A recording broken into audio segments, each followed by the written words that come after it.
Pasamos a la segunda mesa, en la que vamos a tratar ya sobre el tema central para nosotros, que es la salud, que antes he dicho que es un término holístico donde hay que tener el máximo bienestar físico, mental y social, etcétera. Pero bueno, eso tiene muchos matices, ¿no? Nosotros esto lo evaluamos bajo los determinantes en salud. Pero como eso también está en caída libre y el tema más fluctuante, más presente es la situación en Palestina, que es la que ha dado, bueno, un golpe importante en esa ruptura de las formas con su mantenida resistencia, y pues hemos querido dar especial empaque a esto desde otro punto de vista, y lo va a dar Salah Shahade. ¿Se dice Shahade? Sí, dice cualquier cosa. Bueno, es para aprender.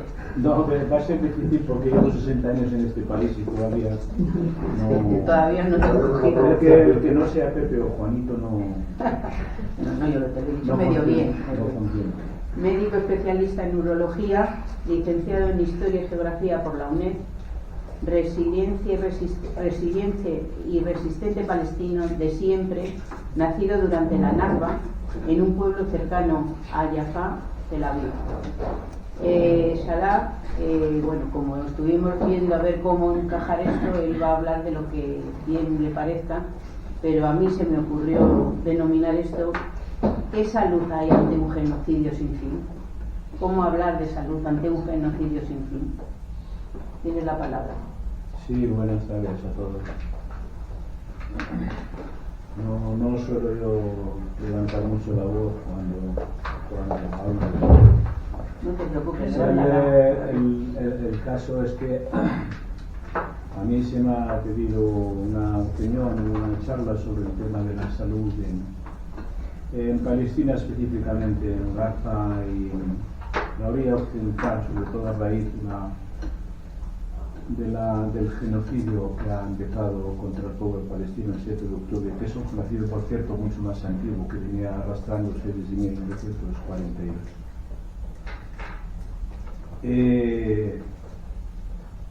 La salud, el estado mental y el estado social son cosas absolutamente incompatibles con la guerra. Es decir, no hay guerra donde haya salud. No hay guerra que se consiga estar vivo y saludable y espabilado y contento mientras haya guerra. Y esa desde luego menos, porque eso ya más que una guerra es un genocidio, un aplastamiento total y absoluto de un pueblo desde la raíz. A mí me gustaría aquí, y traigo un informe de... Disculpa, ¿puedo hablar lo más cerca posible? Porque si no nos acoge el sonido. Caramelo. Sí, señora. Vale, pues ya está. Aquí traigo conmigo un informe de la Organización Mundial de la Salud sobre el tema y las consecuencias de la guerra del genocidio en Gaza y cómo ha afectado esto a la salud en general. Pero me gustaría empezar antes diciendo un dato absolutamente demoledor, y es que en el 2023, a mediados del 2023, según estadísticas del Ministerio de Sanidad palestino, el promedio de vida en Palestina, incluida la zona de la Gaza, la zona orilla occidental, era curiosamente de 75 años. Y digo curiosamente porque era un nivel mucho más elevado que todo el resto de Oriente Medio. Todo el Levante, incluido Siria, el Líbano, Jordania, el Irak, el mismo Egipto, eran unos valores mucho más bajos, andaban entre 67 y 61. Curiosamente, cuando se publica este informe, que fue en el 2025, el promedio ha pasado de 75 a 35 años en el momento actual. Es decir, esto es una consecuencia directa de lo que ha sido la situación. El informe de Naciones Unidas, el informe de la Organización Mundial de la Salud, precisamente la verdad es que es un poco tedioso. Tedioso en el sentido de que da muchas cifras, que dice y cifras, pero es aséptico. Aséptico en el sentido de que no se comprometen, no dicen nada del genocidio, dicen, no culpan al responsable de ese genocidio, no claman por los derechos humanos, simplemente pasan datos. Por lo tanto, yo intento de todas maneras resumirlos más que otra cosa. Recordar, en cualquier forma, que la cuestión, el asedio contra la entidad palestina, la expulsión de los palestinos, la guerra contra los palestinos, la ocupación de sus tierras, su eliminación, su matanza, su expulsión y su diseminación por el mundo, es consecuencia de un conflicto que viene arrastrándose desde hace 20 años. Mucha gente habla del conflicto del 67, del 48, Ángeles mencionó la resistencia del 36 y es mucho más amplio. Recuérdese que las primeras colonias en Palestina se remontan a 1876, ya en la época del Imperio Otomano. Se creó la primera colonia en Palestina, que se llamaba Tahtekfa, que es en este momento una ciudad de 1.000 millones de habitantes que está al este de Tel Aviv. Y ya en 1882 se produce la primera inmigración de población eslava, que eran judíos rusos, que eran 12 familias que se establecen en la zona de Galilea, cerca de Safar, o Safar, que le llaman Egipto. Y a raíz de ahí se desarrolla todo el conflicto, luego entran en juego el gobierno británico encabezado durante el reinado de la reina Victoria de Israel, que era un judío converso al cristianismo, que era el primer ministro de Israel, que junto con la Casa Rothschild fueron los que apadrinaron el mandar y crear y pagar y comprar tierras en Palestina. Y ya luego se desarrolló el tema con los acuerdos de Sykes-Picot, de la división de Oriente Medio, y posterior acuerdo de la carta del Lord Balfour al país banco, a los judíos, para los supuestos regalos de la tierra palestina de un país tercero. Bien. Y luego la hegemonía israelí, que fue a raíz de la guerra del 67, etcétera, etcétera. Llegamos al momento de que se ha producido el genocidio, o se sigue produciendo el genocidio. Entonces el informe de la OMS, de la Organización Mundial de la Salud, que fue en la sesión 158 del Consejo Ejecutivo, dice que en el año 25, entre el 1 de enero al 31 de diciembre,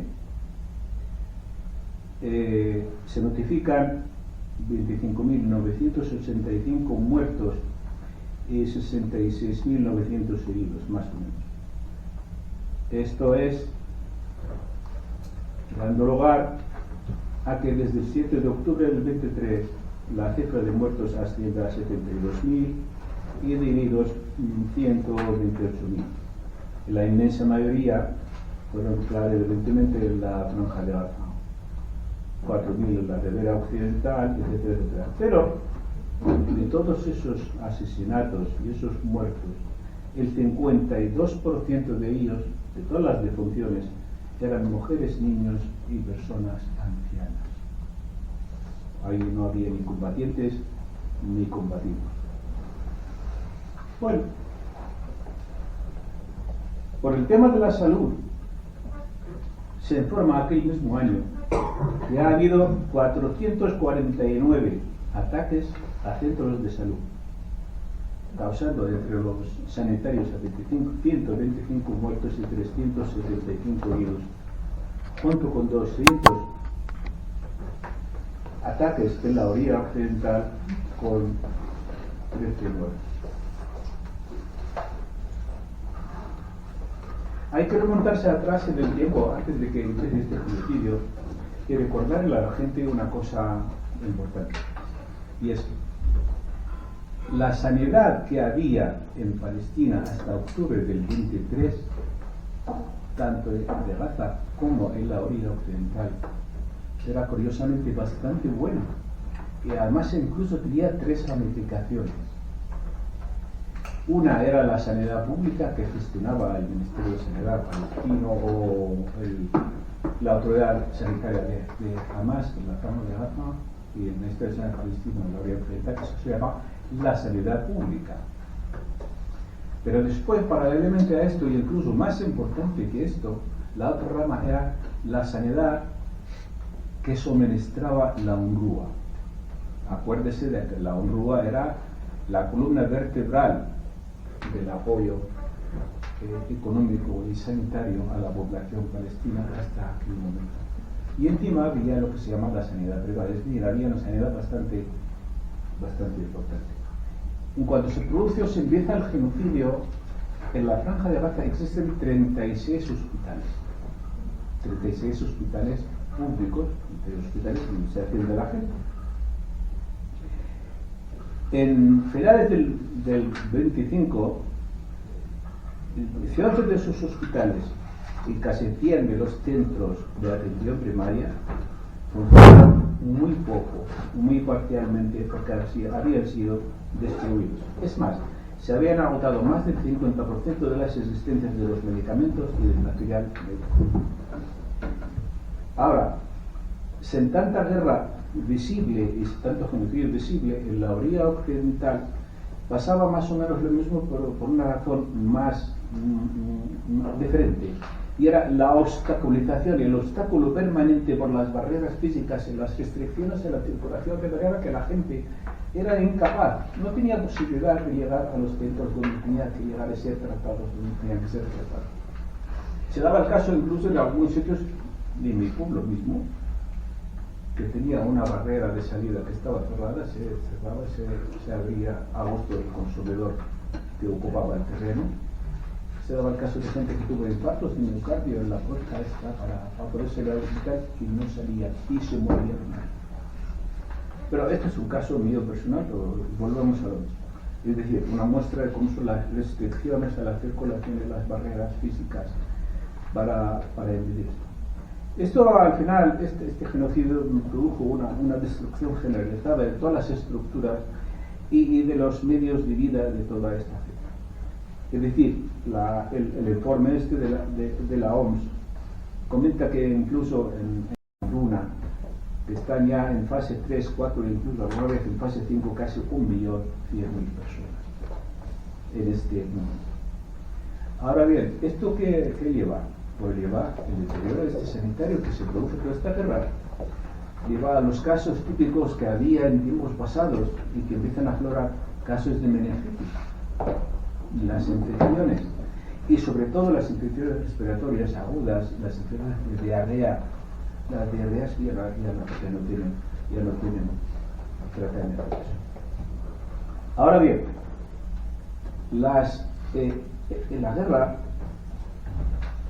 y las matanzas producen también traumatismos porque quedan heridos y quedan traumatismos y secuelas permanentes que requieren tratamiento y requieren rehabilitación a corto, a medio y a largo plazo. Y se carece de eso. ¿Por qué? Porque ya no existe material quirúrgico y hay una escasez de equipos médicos. Que conste que estoy resumiendo el informe para que sea más digerible. Ahora bien, esto, sobre todo, especialmente en la Franja de Gaza, esta guerra y este genocidio ha creado una situación de crisis aguda de salud mental. Pero en el 2025 informan esta gente, los de la OMS, ¿no?, que el 88%, o sea, casi 9 de cada 10, de los jóvenes entre 18 y 35 años en la Franja de Gaza sufren estrés y ansiedad. Hasta incluso el 80% de ellos dice que tiene grandes dificultades para realizar cualquier actividad cotidiana. Están incapacitados debido a esa crisis para hacer estas cosas. En esta zona había 6 centros comunitarios de salud mental y un hospital psiquiátrico de 30 camas con 14 centros de atención primaria. Todo esto ha desaparecido. Luego pasamos al tema de las mujeres. Claro, los embarazos ya empiezan a ser de alto riesgo, se han duplicado y se han triplicado los altos riesgos. Actualmente, según el informe, había unas 50.000 mujeres embarazadas, de las cuales 5.500 van a dar a luz en las próximas 4 semanas, lo cual se traduce posiblemente en unos 180 partos diarios y casi 1.400 cesáreas. No obstante, casi la tercera parte, la cuarta parte de estos niños, debido a la situación que viven las madres o la sociedad general, nacen prematuros. Y ahí hay otro problema sanitario, que hay que cuidar a esos prematuros con incubadoras, con cosas, etc. La OMS dice aquí, empiezan a hablar de cosas que ellos han hecho por gafa. Ya insisto yo que es un informe casi aséptico, no se centra en nada más que describir la situación actual y el apoyo que ellos han ofrecido. Entonces ellos dicen que en aquel año del 25 han conseguido meter en Gaza a 327 camiones de la Organización Mundial de la Salud y otros 188 camiones asociados que entregaron a los establecimientos 4.000 toneladas de suministros médicos. Y dicen que han distribuido unos 10 a 11 millones de litros de gasolina, de combustible, para apoyo a los centros de salud y para la vida diaria. Además, a pesar de todo lo que han hecho, seguía habiendo muchas carencias, tanto de alimentos como alimentos terapéuticos y sobre todo de las vacunas. Ha habido el único punto que menciona algo la situación como crítica, es decir, que la OMS lleva 175 misiones sobre el terreno de la franja de las 300 que tenían previstas, pero que eso es debido a la falta de cooperación de las autoridades, ni siquiera las llaman de ocupación, sino las autoridades, es que no se sabe quiénes son. Bueno, el caso.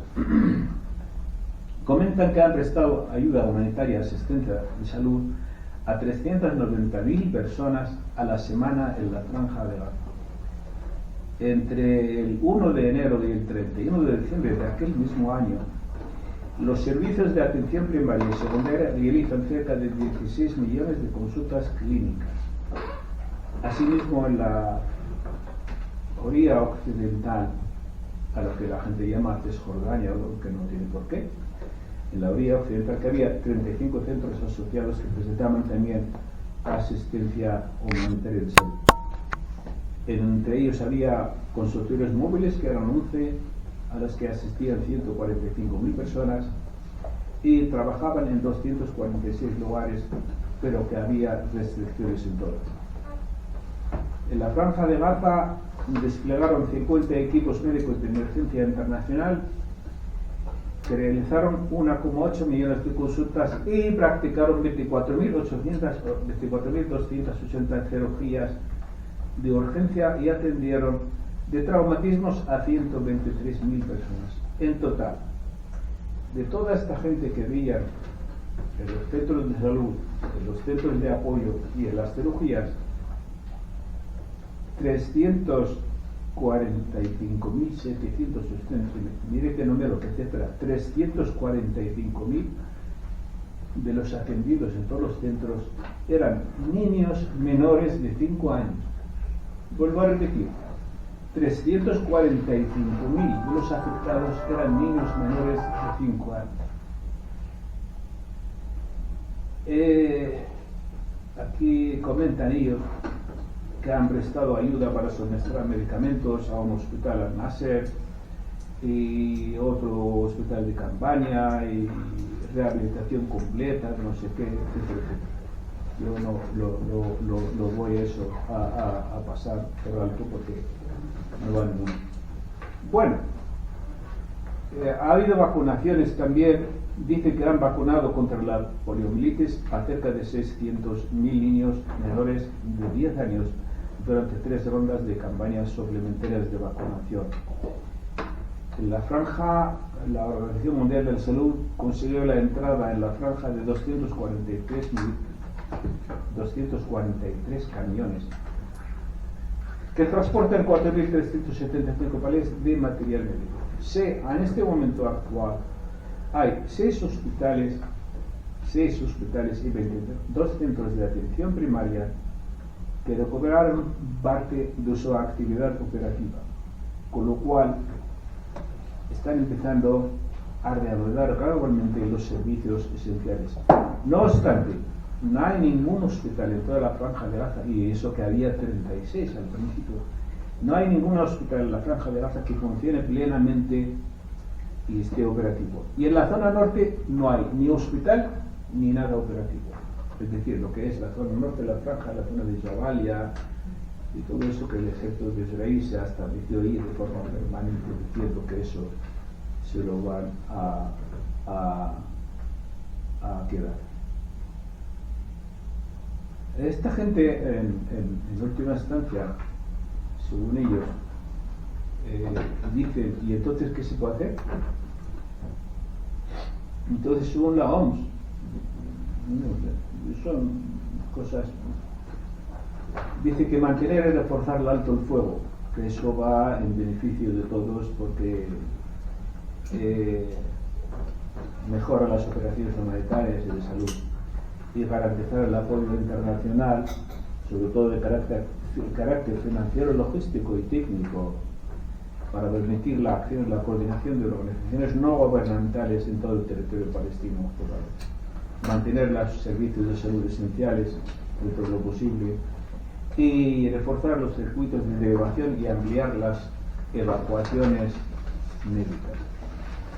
Frente a la malnutrición de los brotes de enfermedades transmisibles mediante el establecimiento de la vacunación sistemática y facilitar la recuperación y la rehabilitación del establecimiento de los sistemas de salud.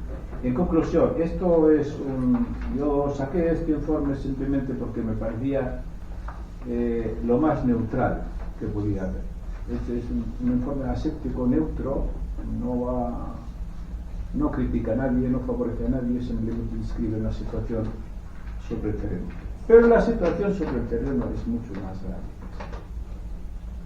Yo un ejemplo mínimo de esto que le ha pasado al doctor Abusafi, un hombre que estaba el director general del hospital atendiendo a los pacientes. Le matan a su hijo y lo cogen a él y lo meten en prisión.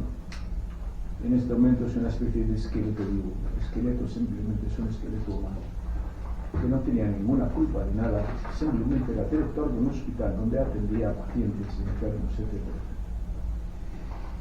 Y yo, en resumen, yo creo que ya me he pasado, pero ya me cayó, ya está. En resumen, yo creo que es que todo aquel ser vivo, todo individuo que existe hoy día y que mire a otro lado es cómplice potencial del genocidio que está sucediendo, está recibiendo el pueblo palestino en este momento desde hace 3 años. Yo no sé si podrán con nosotros o no. Puede que desaparezcamos a próximo de eso, pero nosotros mientras tengamos vida seguiremos resistiendo, tanto por la salud como por nuestra dignidad, porque defendemos no solamente la dignidad nuestra, defendemos la dignidad de los seres humanos, de todo aquel mundo que no es el mundo que gobierna, sino que el mundo que sufre la gobernanza. Siempre ha habido y habrá un mundo antes de Gaza y un mundo después de Gaza. Muchas gracias.